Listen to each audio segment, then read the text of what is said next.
India news पर आपका स्वागत है। मैं हूं अनिल ठाकुर। हिमाचल में आर्थिक हालात को लेकर कांग्रेस सरकार और भाजपा में हमेशा तल्खी देखने को मिलती है। कांग्रेस सरकार लगातार केंद्र पर आरोप लगाती है कि दिल्ली से हिमाचल को मिलने वाला पैसा रिलीज नहीं किया जा रहा है, हमारा हक हमें नहीं दिया जा रहा। वहीं विपक्ष सुक्खू सरकार पर लगातार हमलावर रहता है कि पैसा केंद्र की तरफ से भेजा गया लेकिन उसकी बंदरबांट जो है वो हो गई। अब विपक्ष ने नया आरोप लगा दिया है। हिमाचल की सुक्खू सरकार लगातार विकास कार्यों को बाधित करने में जुटी हुई है, भाजपा कह रही है, और दिन रात केंद्र सरकार को गालियां दे रही है। विकास कार्यों में सरकार का कोई भी ध्यान नहीं है। नेता प्रतिपक्ष जयराम ठाकुर ने सुक्खू सरकार पर भानुपल्ली भेरी रेलवे लाइन का काम रोकने का आरोप लगाया है। जयराम ठाकुर ने कहा कि भानुपल्ली बिलासपुर बैरी लेह रेलवे लाइन को 75 से 25 के तहत बनाया जा रहा है। इसमें 75% जो है भागीदारी केंद्र सरकार की है, जबकि 25% भागीदारी प्रदेश सरकार की है। लेकिन प्रदेश सरकार अपनी भागीदारी का पैसा नहीं दे रही है, यह आरोप लगाया।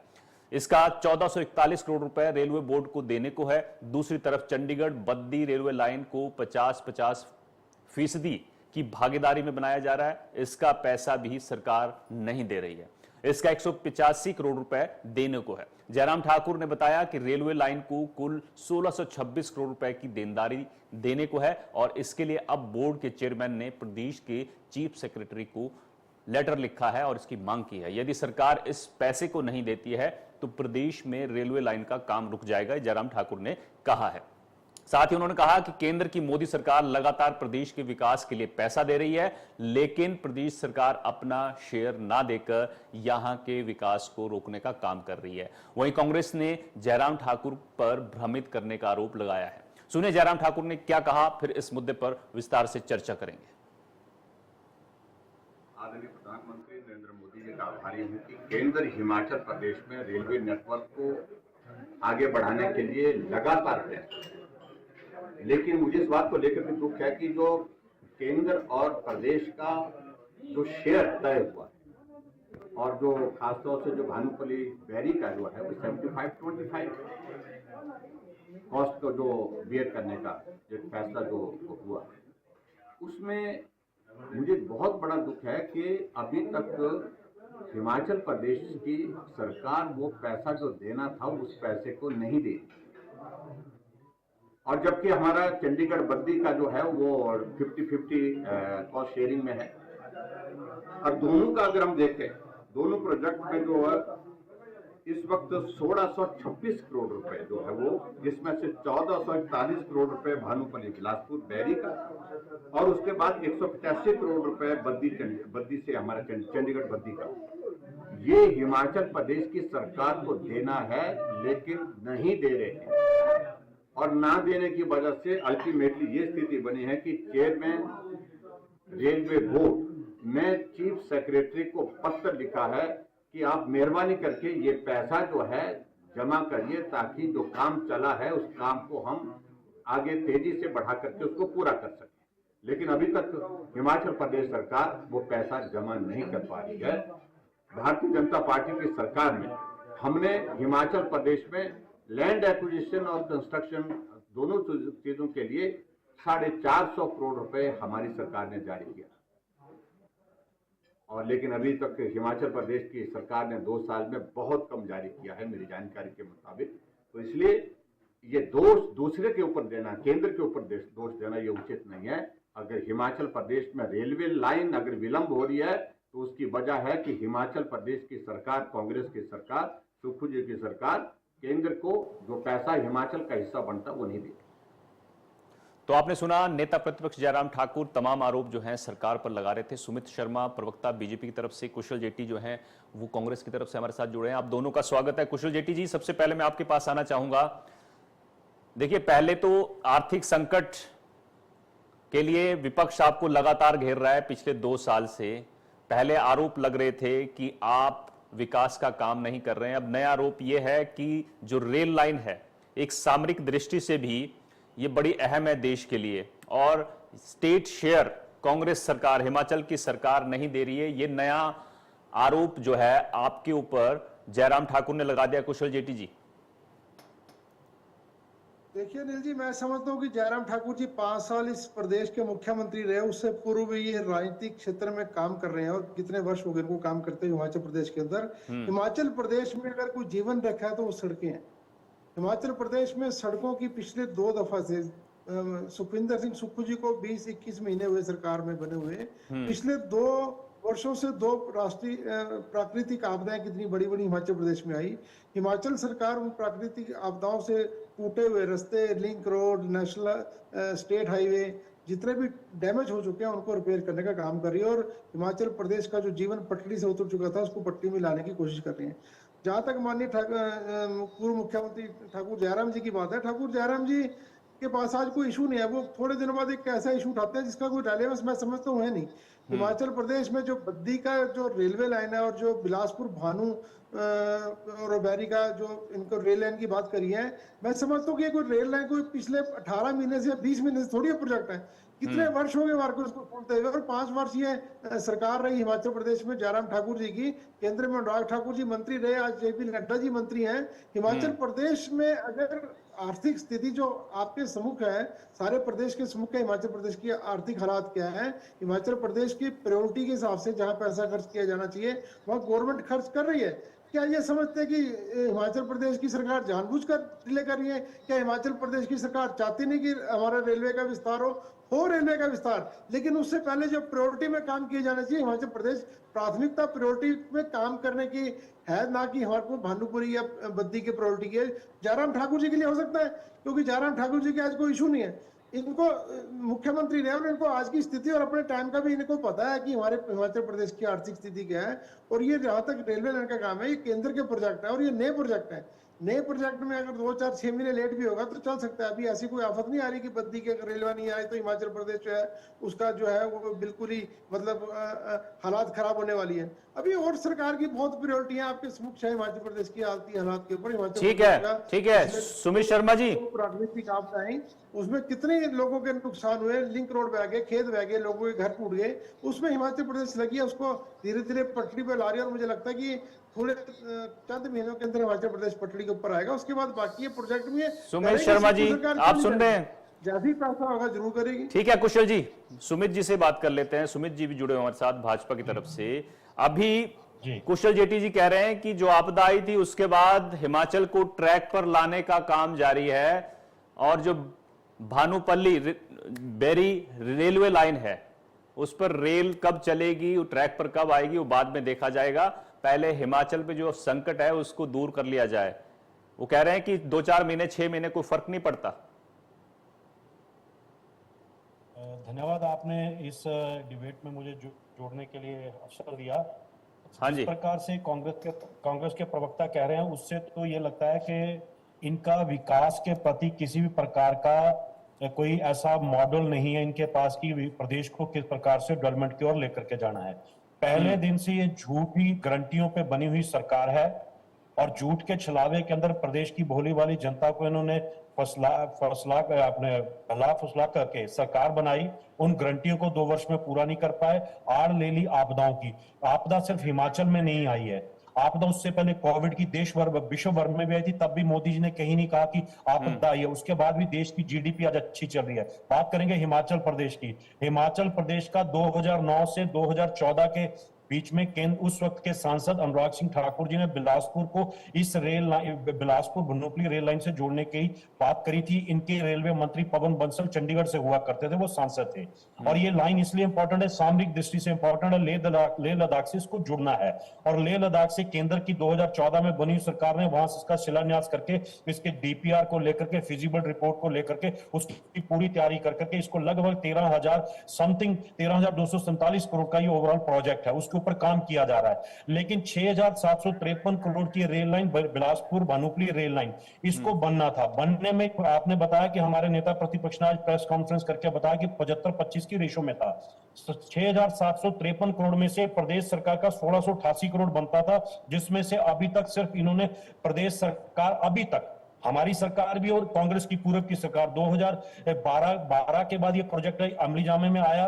12 से 17 कांग्रेस का, 17 से 22 हम, और अब ये कुल मिलाकर के 774 करोड़ रुपया इस पे खर्चा गया, जिसमें से 450 करोड़ रुपया पिछली जयराम सरकार ने दिया है। तो मान करके चले 5 सरकार पूर्व की वीरभद्र सिंह जी की सरकार और 2 वर्षीय 7.5 वर्षों में सिर्फ ये मात्र लगभग आप ये माने 324 करोड़ दे पाए हैं, और जयराम सरकार ने 5 वर्षों में 450 करोड़ रुपया देकर के जो 2 फेडरल सिस्टम है उस फेडरल सिस्टम में काम करने का काम किया। केंद्र और प्रदेश की सरकारों को मिलकर के विकास के कामों में योगदान करना पड़ता है, लेकिन वर्तमान प्रदेश सरकार की जो मानसिकता है वो विकास की ना होकर के झूठ और छलावे की है। आज 100 रुपए की नोटिफिकेशन जारी होगी, जल के ऊपर आपको 100 रुपया लेंगे, किसी दिन टॉयलेट के ऊपर बोल देते हैं, किसी दिन पानी के ऊपर सेस लगाने की बात करते हैं, फिर कोर्ट में उस केस में हार जाते हैं। मगर कुल मिलाकर के केंद्र के साथ मिलकर के नहीं चलना है। एक यहाँ पे केंद्र को कोई कोसेगा और दिल्ली में जाकर के मदद मांगेंगे। मैं इनको कुशल सेठी जी को याद करवाना चाहता हूं कि मेरे पास आंकड़ा है, तारीख है, आप देख लीजिएगा। 30 मार्च 2024 उसमें अपने 20 दिसंबर 2023, मैं करेक्ट कर दूं, 20 दिसंबर 2023 को धर्मशाला में शीतकालीन सत्र में बिलासपुर के विधायक त्रिलोक जम्वाल जी के प्रश्न के उत्तर में प्रदेश के deputy chief minister transport minister ने कहा था कि बिलासपुर बनुकली रेल लाइन को 2025 जून के अंदर हम बिल्कुल तैयार करके छोड़ेंगे और ट्रैक पे रेल चलेगी। तो उसमें शेयरिंग इनको देनी थी, उसके बाद ये शेयरिंग देने से भी मुकरे हैं। जब ये शेयरिंग नहीं दे रहे हैं तो केंद्र सरकार का ये मानना है कि आपने हमारा जितना टोटल अमाउंट 5065 करोड़ का बनता है, 75% जो बनता है, उसमें से लगभग 80% 41 करोड़ 4182 करोड़ रुपए हम खर्च चुके हैं, जबकि प्रदेश सरकार अभी 47 करोड़ ही उसमें खर्च पाई अपने हिस्से का। तो जब प्रदेश सरकार का इच्छा नहीं है इस रेल ट्रैक को बनाने की, तो फेडरल स्ट्रक्चर को आप चैलेंज कर रहे हैं, वर्तमान सरकार चैलेंज कर रही है। तो इसलिए जो आज नेता प्रतिपक्ष ने कहा बिल्कुल सही कहा, रेलवे बोर्ड की तरफ से चिट्ठी इनको सिर्फ आई है कि भाई आपका जो ड्यू बनता है वो ड्यू डिपॉजिट करवाइए ताकि इस प्रोजेक्ट को आगे बढ़ाया जा सके। और सामरिक दृष्टि से इंपॉर्टेंट है, हमारे देश के बहुत से फौजी और जवान इस मां भारती की रक्षा के लिए बहुत से बॉर्डर्स के ऊपर कारगिल से लेकर द्रास सेक्टर से लेकर के इस एरिया में सेवा करते हैं, उनके लिए भी लाभान्वित होने वाली है। टूरिज्म की दृष्टि से भी मंडी, मनाली, लद्दाख से, कुल्लू से होकर के जब निकलेगी लाभ होगा, लेकिन प्रदेश सरकार का ऐसा कोई हित नहीं है। ये सिर्फ मात्र कुशल जेट्टी जी, आंकड़ों की छलावाबाजी। ठीक है कुशल जेट्टी, सुन लिया आपने, आपके मन में खोट है, ये सुमित शर्मा जी कह रहे हैं। सरकार खुद चाहती है, सुक्खू सरकार खुद चाहती है कि हिमाचल की सेहत सुधरे, आर्थिक सेहत जो है सुधरे, कनेक्टिविटी अच्छी होगी, टूरिज्म की बात है, चाहे सामरिक दृष्टि से आप देख लीजिए इस लाइन को, विकास के, डेवलपमेंट के काम, सारे काम जो आसान हो जाएंगे हिमाचल के लिए। तो क्यों ना बीच का रास्ता निकालकर कुछ हल किया जाए। कुशल जेट्टी जी, मैं सुमित भाई के साथ इस बात से सहमत नहीं हूं कि हिमाचल प्रदेश की सरकार नहीं चाहती कि प्रदेश की डेवलपमेंट हो। इस प्रदेश को बनाने में कांग्रेस का योगदान रहा है। डॉक्टर वाई एस परमार ने हिमाचल प्रदेश को बनाया और माननीय मुख्यमंत्री वीरभद्र सिंह ने इसको जो है तराशा है। जितना विकास कांग्रेस पार्टी ने इस प्रदेश का किया, भारतीय जनता पार्टी में समझ उतना विकास नहीं कर पाई। और जहां तक ये आरोप लगाना कि झूठी गारंटी, इनके पास कोई इशू नहीं है बोलने के लिए, उसके बाद मुड़ के ये झूठी गारंटी के ऊपर आ जाते हैं। लेकिन अगर मैं इनका याद दिलाऊं कि ये झूठे जुमले जो उन्होंने केंद्र सरकार में दिए थे आज तक पूरे नहीं हुए, उसका भी जनता ध्यान में रख रही है। अगर हिमाचल प्रदेश की सुक्खू सरकार अगर इतनी ही मतलब संवेदनहीन है तो पिछले जो 9 उपचुनाव आपके कारण हुए, 9 उपचुनाव में आपको मात न मिलती। कांग्रेस की सरकार को फिर समर्थन दिया हिमाचल प्रदेश की जनता ने। हिमाचल प्रदेश की जनता समझदार है, भली भाली है, लेकिन उनके अंदर अवेयरनेस पूरी है और सब चीजें वो बारीकी से देख रही हैं। हिमाचल प्रदेश में सुक्खू सरकार जो है वो व्यवस्था परिवर्तन करने के ऊपर लगी हुई है। और जहां तक इन्होंने एक इशू उठाया कि पिछले 5 वर्ष में 450 करोड़ ठाकुर जयराम जी ने दिया, 350 करोड़ रुपए कांग्रेस की सरकारों ने दिया, तो मैं समझता हूँ ज्यादा अंतर नहीं है। 5 साल डबल इंजन की सरकार रही, आज भी भारतीय जनता पार्टी की सरकार केंद्र में है। अगर ये हिमाचल का भला चाहते हैं, आप राजनीतिक दल से ऊपर उठिए, आप हिमाचल का भला चाहते हैं तो आप चलिए, हम आपके साथ चलने को तैयार हैं। हम केंद्र सरकार का धन्यवाद करेंगे अगर हिमाचल प्रदेश को अगर ये पैसा और बल्क क्वांटिटी में देते हैं। अगर हमारा जीएसटी का पैसा हिमाचल केंद्र सरकार ने रोक रखा है, हमारा एनपीएस का पैसा केंद्र सरकार ने रोक रखा है। सारी बाधाएं हिमाचल प्रदेश की सरकार के ऊपर केंद्र सरकार की लागू है। हिमाचल प्रदेश कैसे अपनी व्यवस्था कर रहे हैं? पिछली आपदा में मैं आपको याद करा रहा हूं, आपदा का नाम नहीं लेते हम, आपदा का नाम ले रहे हैं। कोई 12,000 करोड़ रुपए का नुकसान हिमाचल प्रदेश की पिछली आपदा में हुआ था। हम आप कहते हैं कि हम आपदा के नाम के ऊपर हम डेवलपमेंट रोकना चाहते हैं। हिमाचल प्रदेश की पूरे देश में एकमात्र सरकार ये जिसने अपने तौर के ऊपर 4,000 करोड़ रुपए का पैकेज हिमाचल प्रदेश में दिया है। हम आप जहां तक कोविड की बात करिए, कोविड के अंदर पूरे देश के अंदर समस्या आई थी, कोई हिमाचल प्रदेश में समस्या नहीं थी, लेकिन उसका जहां जहां असर हुआ सब आपके समक्ष है। हिमाचल प्रदेश की सरकार डेवलपमेंट चाहती है, बाकी इनका आरोप लगाना फर्ज है। मैं समझता हूँ पिछले 20 महीने के अंदर इनके पास ऐसा कोई राजनीतिक आरोप नहीं है जो कांग्रेस सरकार के ऊपर उठा सके, ना कोई भ्रष्टाचार का आरोप है। डेवलपमेंट जिस हिसाब से हिमाचल प्रदेश की आज की हालात है, माननीय भ्रष्टाचार का आरोप भी लगा दिए आपके ऊपर। माननीय चुनाव घोषणा होने से पूर्व जो उन्होंने बिना बजट के इतने कार्यालय खोले, इतनी घोषणा करी, आज उसकी सामना मौजूदा कांग्रेस सरकार को करनी पड़ रही है। जो इन्होंने बिना प्रावधान के दफ्तर खोल दिए थे, बिना प्रावधान के झूठी घोषणाएं कर दी थी, ऐसी झूठ नहीं घोषणा करके कोई लाभ मुझे लगता है भारतीय जनता पार्टी को नहीं मिला। जनता ने इसको जवाब दिया। ये बोलते रहे, लेकिन मैं चाहता हूँ कि विपक्ष को अपना मुद्दा उठाना चाहिए, लेकिन विपक्ष को जनता की आवाज उठानी चाहिए। जहां तक रेलवे लाइन की बात है, रेलवे लाइन बहुत पुराना इशू है और ये बनकर रहेगा हिमाचल प्रदेश में। या तो सारा पैसा दे दे यार, हमारा काट ले, जो जीएसटी का हमारा फंड बचा उसमें से काट ले हमारा पैसा।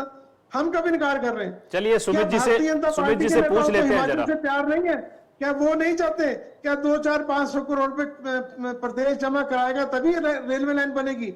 क्या वो हमारे को ग्रांट के रूप के ऊपर 500-700 करोड़ केंद्र की सरकार नहीं दे सकती है? इतने बड़े बड़े लीडर हिमाचल प्रदेश के केंद्र के अंदर बड़े बड़े पदों के ऊपर बैठे हैं।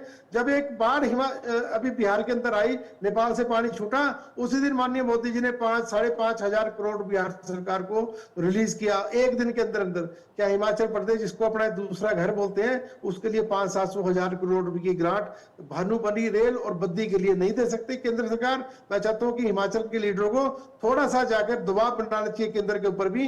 मुझे लगता है कि वहां इनको बोला नहीं जाता, उनके ऊपर दबाव बनाए अपने केंद्रीय सरकार के ऊपर कि हिमाचल प्रदेश की ठीक है सुमित जी, आपने सुन लिया। देखिए आपने तमाम चीजें गिना दी, लेकिन तमाम चीजें कुशल जेटली जी ने भी गिना दी। कितना पैसा हमारा रोक रखा है, हमें पैसा केंद्र से नहीं मिल रहा है, चाहे जीएसटी की बात हो, चाहे स्टेट के बाकी फंड की बात हो। फंड जो है टाइम से नहीं मिल रहा है, या तो लेट मिल रहा है, धीमी गति से मिल रहा है। ऐसा क्यों? नंबर 1। नंबर 2, ये कह रहे हैं कि जो पैसा जीएसटी का केंद्र सरकार के पास है उसी को इस प्रोजेक्ट के लिए डाइवर्ट कर दिया जाए। क्यों ना भाजपा या भाजपा के नेता जाते हैं और एक रिक्वेस्ट करते हैं केंद्र सरकार से कि हिमाचल के पास रेवेन्यू के उतने संसाधन नहीं है, पैसा जुटाने के उतने साधन नहीं है, तो अगर जो फंड, जो हिस्सा हिमाचल का है उसको वक्त पर दे दिया जाए। सौतेले व्यवहार का आरोप आप पर हमेशा लगता है, अभी भी लगा रहे हैं ये लोग। देखिए, जब गाड़ी चलती है उसका जो ड्राइविंग सीट पे व्यक्ति बैठा होता है उसकी जिम्मेदारी होती है कि किस किस व्यक्ति को अपने साथ लेकर के आगे बढ़ना है। ये मुख्यमंत्री की प्रेरोगेटिव है कि वो प्रदेश के भाजपा नेताओं को साथ लेकर के दिल्ली चले। वो सिर्फ स्टेटमेंट मीडिया में बने रहने के लिए 10 बार बोल देते हैं, लेकिन मंशा उनकी स्पष्ट नहीं है। वो हर जगह राजनीति करना चाहते हैं। जहां तक बात जीएसटी और जीएसटी के रेवेन्यू डेफिसिट जो ग्रांट्स मिलनी है, उसकी अभी ग्रांट हमारी इशू हो गई है जो प्रदेश का बनता है। रेवेन्यू जनरेशन के लिए प्रदेश के अंदर कितने आपने टैक्सेस कलेक्शन बढ़ाए हैं, पहले उसका आंकड़ा देंगे, उसकी प्रोपोर्शनलिटी में आपको वो सारा रेवेन्यू डेफिसिट ग्रांट के रूप में आपको मिलेगा। जीएसटी की ग्रांट कहीं नहीं रुकी है, लेकिन जीएसटी के अंदर जिन जिन प्रांतों ने वहां पे सिग्नेचर किए, पूरे देश भर के किए, फेडरल स्ट्रक्चर के अंदर किए, उसमें तय किया गया कि ये 5 वर्ष के बाद प्रति वर्ष किस किस प्रकार से इसमें रेवेन्यू जो डेफिसिट ग्रांट्स है इसमें किस प्रकार से कमी आएगी। वो सिर्फ हिमाचल के लिए, प्रत्येक राज्य के लिए है, क्योंकि राज्य को अपने आप रिसोर्सेज जनरेट करने होंगे। दुर्भाग्यवश यह कि झूठ की गारंटियां 1 लाख रोजगार प्रति वर्ष देंगे, गोबर उठा लेंगे, दूध कर लेंगे, महिलाओं को रोजगार दे देंगे, 1500 रुपए देंगे, झूठ की गारंटियां देकर के आए, उनको पूरा नहीं कर रहे। यदि उनको पूरा करना है तो लाहौल स्पीति के अंदर लागू करते हैं, अपने नदौन के हमीरपुर में भी लागू नहीं कर पाते क्योंकि पैसा तो है नहीं, रेवेन्यू जनरेशन का कोई काम नहीं कर रहे हैं। इसलिए इनके लिए सबसे बड़ी समस्या ये होगी कि झूठ बोल करके सरकार बनाई है। उसी का परिणाम हुआ कि प्रदेश के मुख्यमंत्री का जो यहाँ पे गलत बयानबाजी थी, जैसे वो हरियाणा के अंदर पहुंचे लोगों को बहुत स्पष्ट हो गया कि भाई ये वो मुख्यमंत्री उस प्रदेश के आए जो 10 झूठियां गारंटियां दे करके अपने क्या गारंटियों के साथ प्रदेश में गए थे। यदि ऐसा इंपैक्ट यहां करेंगे तो हरियाणा के लोगों ने समझदारी दिखाते हुए कांग्रेस को वहां आईना दिखाने का काम किया है। मैं कह रहा हूं, इस आपके माध्यम से कह रहा हूं, मुख्यमंत्री बड़ा दिल करके भारतीय जनता पार्टी के नेताओं से बात करेंगे। भारतीय जनता पार्टी के नेता दिल्ली नेतृत्व के साथ बातचीत करके हर समस्या का निदान करेंगे। क्यों नहीं, जेपी नड्डा जी 2 बार आए, आपने नितिन गडकरी जी आए, ये जब आपदा की बात हुई, अनुराग सिंह ठाकुर साथ में रहे, नेता प्रतिपक्ष साथ में रहे, और जाकर के जितने 11,000 से मकान जो टूटे हुए थे प्रधानमंत्री ग्रामीण आवास योजना के तहत स्वीकृत हुए, मिले। उसके बाद उसके अंदर बिल्कुल मल्टीलेटरल सिस्टम के अंदर जो है तय एक मद के अंदर पैसा जो सेंक्शन केंद्र सरकार ने किया, ताकि वो जो पैसा है आपदा के जिन लोगों को मिलना चाहिए उन्हीं लोगों तक जाए। जैसे डाइवर्ट की बात इन्होंने कही कि जीएसटी से काट लें जी, वहां कर लें। केंद्र सरकार को इनकी मंशा पता है, ये पैसा खुले में देंगे, जिस हेड में, यदि हेड स्पेसिफिक देंगे तो हेड में खर्चा जाएगा, और बहुत सा पैसा इनका लगभग 1,100-1,100 करोड़ रुपए अभी पीछे वापस गया जी केंद्र सरकार को, क्योंकि उस हेड में ये खर्च ही नहीं कर पाए हैं। ये पीछे जैसे 1 महीना पहले अनुराग सिंह ठाकुर जी ने, नेता जगत प्रकाश नड्डा जी ने अपनी पीसी में कहा है। क्यों? क्योंकि स्पेसिफिक हेड में ये पैसा खर्च ही नहीं कर पा रहे हैं। इनको पास, अधिकारियों के पास और इनके पास कोई विजन ही नहीं है कि उस पैसे को किस प्रकार से लोगों के हित के लिए खर्चना है। ये सबसे बड़ा दुर्भाग्य हो गया है, और उस कारण क्या है कि आरोप प्रत्यारोप की बात कर रहे हैं। ये जहां तक रेलवे की बात है, 2009 से 2014 तक प्रदेश को 100 करोड़ से ज्यादा रुपया भी मिलता था एक वर्ष के वित्तीय वर्ष के अंदर। आज 2698 करोड़ रुपया इस जो हमारी 3 रेल लाइन है, चंडीगढ़ बद्दी, या अपने चंडीगढ़ बद्दी, नंगल तलवाड़ा, बनुकली बिलासपुर, तीनों के लिए 2698 करोड़ रुपया, 25 गुना ज्यादा पैसा केंद्र सरकार सबका साथ सबका विकास के तहत ये रुपया सेंक्शन कर रही है। लेकिन प्रदेश सरकार को इसमें बड़ा दिल करके आगे बढ़ना होगा, क्योंकि बात है प्रदेश हित के विकास की, प्रदेश के आम युवा को स्वरोजगार की ओर आगे बढ़ाने की, उसको आत्मनिर्भर बनाने की। ठीक है सुमित जी, कुशल जेटी आंदोलन नहीं है। कुशल जेटी जी से जवाब लेते हैं। कुशल जेटी जी, देखिए हिमाचल में तमाम संकट, जो आर्थिक संकट है, उसके बीच खुशखबरी यह है कि सरकार इस बार 28 तारीख को ही सैलरी डाल देगी। लेकिन जयराम ठाकुर इस पर भी कह रहे हैं कि पीठ सरकार अपनी थपथपा रही है, लेकिन केंद्र सरकार ने सभी राज्यों को एडवांस में 2 महीने का पैसा एक साथ दिया है। फिर आप केंद्र पर आरोप लगा रहे हैं, केंद्र ने मदद तो कर दी इस बार। नहीं, केंद्र का, जहां तक केंद्र का रेवेन्यू अगर देखा जाए खजाना और हिमाचल प्रदेश का खजाना चाहिए तो जमीन आसमान का फर्क है। हिमाचल प्रदेश की आर्थिक स्थिति आपके समक्ष है, और अभी भारतीय जनता पार्टी के प्रवक्ता सुमित जी ने खुद ही माना इस बात को कि हिमाचल प्रदेश में आर्थिक तंगी है, नया रेवेन्यू ये जनरेट नहीं कर रही। ये इन्होंने खुद कहा, नया रेवेन्यू जनरेट करे तो भारतीय जनता पार्टी के लोग बोलते हैं कि हिमाचल प्रदेश के लोगों के ऊपर कर लगा दिया, हिमाचल प्रदेश की जो जनता है वो जनता पीस रही है। अभी तो हिमाचल प्रदेश ने कोई कर ही नहीं लगाया हिमाचल प्रदेश की जनता के ऊपर, ये खुद इनका मानना है भारतीय जनता पार्टी का। लेकिन राजनीतिक तौर पे कैसे अपने आप को जिंदा रखना है ठाकुर जयराम ठाकुर को, उसके हिसाब से वो लोग बयान तय करते हैं। अंदर की स्थिति जयराम ठाकुर जो को मालूम है। अगर 2600 करोड़ रुपए भारतीय जनता पार्टी कहती है कि अगर केंद्र सरकार ने स्वीकृत किया है तो पहले 2650 करोड़ रुपए लगा ले, उसके बाद जो 500-600 करोड़ रुपए वो भी लग जाएगा। पैसा तो पैसा ही है, पहले अपना कैसे तो खर्च कर रहे हैं, तब तक हिमाचल प्रदेश की आर्थिक हालात मजबूत हो जाएगी, थोड़ा बहुत हिमाचल अपने पांव के ऊपर खड़ा हो जाएगा। अपना पैसा ये लोग इस्तेमाल करें, हिमाचल प्रदेश भी अपना शेयर डालेगी। हिमाचल प्रदेश कब पीछे हट रही है अपना शेयर डालने के लिए, लेकिन केंद्र की सरकार की मंशा नहीं है, भारतीय जनता पार्टी के लीड बीजेपी की और केंद्र सरकार की मंशा नहीं है। केवल आदमी आम अपनी राजनीतिक रोटियां सेकने के लिए ऐसी बयानबाजी करते हैं, सुमित जी सनसनी पैदा करते हैं। जवाब दीजिए, सनसनी पैदा करने के लिए आप इस तरह के बयान देते हैं, राजनीतिक रोटियां सेकने के लिए ऐसे बयान देते हैं, आरोप लगा रहे हैं आप पे। घर में कितने टॉयलेट हैं उसके ऊपर टैक्स लगाएंगे, ये हमने कहा। टैक्स के अंदर टॉयलेट्स के ऊपर बने हुए टॉयलेट से टैक्स इकट्ठा करके रेवेन्यू जनरेट करके प्रदेश का विकास होगा क्या? आपने के कितने नल के टैप लगे, जल जीवन मिशन के तहत इतने मोदी जी ने देश भर के अंदर पानी को पहुंचाने का काम किया, लेकिन आप उसके ऊपर 100 रुपए का टैक्स दे रहे हैं। ठीक है, प्रदेश की जनता आज की डेट में सक्षम है, देने के लिए तैयार है, लेकिन ये छोटे छोटी चुनियों ठनियों और 10 पैसे से क्या प्रदेश का रेवेन्यू विकास होगा क्या? रेवेन्यू जनरेट होकर के प्रदेश का विकास होगा क्या? आंकड़े इकट्ठा पैसा दिए, हम तो कह रहे हैं देख केंद्र से मैं कितना जो दबाजी है आप फैसला? कुशल जी, मैं बीच में नहीं बोला, मैं आपकी बड़ी इज्जत करता हूँ, आप आयु, लेकिन मैं ये कह रहा हूँ कि चुन्नी ठन्नी इकट्ठी करके कि आप प्रदेश के विकास की बात नहीं कर सकते। आपने लोकल मतलब स्थानीय रोजगार को दृष्टिगत सहकारिता के बीच में क्या काम करने के पास का विजन है, टूरिज्म के पास आपके पास काम करने का क्या विजन है, प्रदेश के अंदर जल के सोर्सेज हैं उसके ऊपर किस प्रकार से हाइड्रो इलेक्ट्रिक प्रोजेक्ट्स की जो उसको टैपिंग को पूरा कर सकते हैं। आज आपने माना, आज की किसी न्यूज़पेपर में मैंने पढ़ा, मुख्यमंत्री ने वाटर सेस हमसे गलत तरीके से लगा गया था। भाई वाटर सेस लग ही नहीं सकता, जब से जीएसटी इस देश के अंदर लागू हुआ है उससे पहले लग सकता था। जीएसटी के अंदर सब टैक्सेस समाप्त हो गए हैं, आप उसी टाइम गलत थे और आप कोर्ट में केस भी हारे।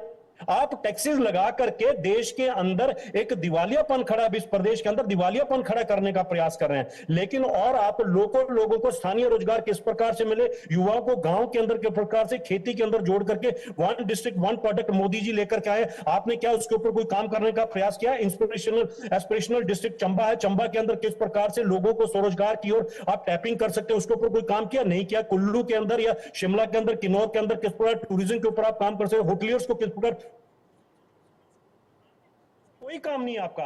आपका एक ही काम है, नित्य रोज रोना, रो करके सुबह रात में सपना आएगा कि टॉयलेट के ऊपर टैक्स लगाएंगे 2 दिन उसको खबर को चलाएंगे, नोटिफिकेशन करेंगे, फिर विड्रॉ कर लेंगे कि हमने तो ये कहा ही नहीं था जी। फिर पानी के ऊपर बोलेंगे हमने तो ये कहा ही नहीं था, आपने 1 लाख रोजगार देना था युवाओं को, अब आप दे नहीं पा रहे। हमने कहा नहीं जी, हम सरकारी नहीं बात कर रहे, हम ओवरऑल की बात कर रहे। ओवरऑल कितना दिया आपने? क्या श्वेत पत्र जारी किया कि हम इतने 22 महीने के अंदर इतने युवाओं को रोजगार दे पा रहे? आप क्या श्वेत पत्र लेकर के आए कि हम इतनी महिलाओं को 1500 रुपए की गारंटी देकर के आए, इतनी महिलाओं को, प्रदेश की महिलाओं को आधी आबादी है उसको हम 1500 रुपए देकर के आए? आपने फिर कहा नहीं जी, जो सामाजिक सुरक्षा पेंशन जा रहे हैं जी सरकार के समय में लगी थी उसमें चलिए ठीक है, और जोड़ा। ठीक है, इसलिए कांग्रेस झूठ बोल रही है, झूठ बोलने ठीक से है कुछ नहीं सुमित होगा। जी, ठीक है, जनता जानती है, लोकसभा चुनाव ये में आरोप प्रत्यारोप का दौर जो है वो कांग्रेस और भाजपा के बीच चलता रहेगा, लेकिन हिमाचल का विकास कैसे होगा, हिमाचल आगे कैसे बढ़ेगा, ये आप लोगों को सोचना होगा, दोनों को, सरकार को और विपक्ष को।